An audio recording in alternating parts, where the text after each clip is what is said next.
Time to go. Ireland's Coveney urged to resign over delusional Brexit attack.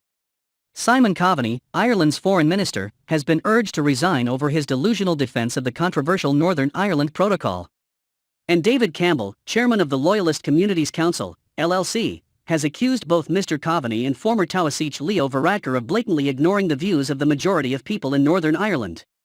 Mr Campbell, whose organisation includes representatives of the UVF, UDA and Red Hand Commando paramilitary groups, issued a statement in response to a spat between Mr Coveney and UK Brexit Minister Lord David Frost.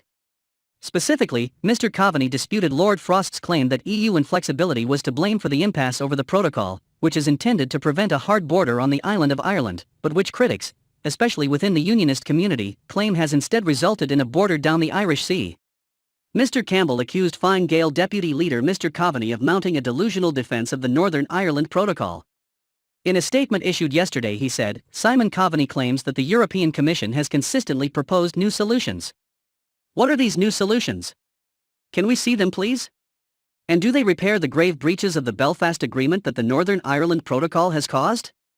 He added, the reality is that until Coveney and Varadkar admit to disingenuously misrepresenting the agreement to the European Union, and blatantly ignoring the views of the greater number of people in Northern Ireland, the EU will continue to keep its head in the sand and imperil the peace process here.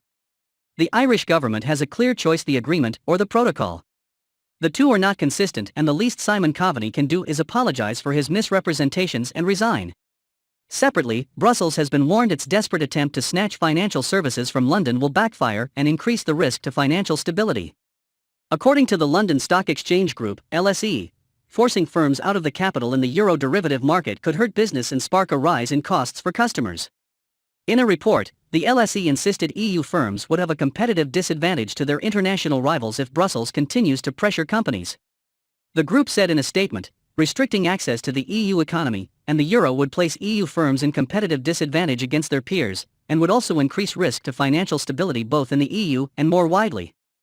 LCH fully shares the concerns raised by our customers. Regulatory-driven market fragmentation will not produce any significant benefits either to market participants, financial stability, or to national economies. The EU Commission is evaluating how interest rates in the stock exchange's clearinghouse sector may be moved to Frankfurt. With EU companies accounting for only 27.1% of clearing volumes in the sector in 2020, the group warned a European company would lose access to an international clearer. Brussels has also indicated that it wants full oversight over large-scale activity by EU-regulated banks and assets managers.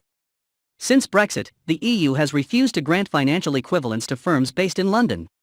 This means some have relocated to EU markets in order to avoid using two sets of regulations. The UK and EU did agree a memorandum of understanding in March to continue talks over financial services, but did not agree on equivalence.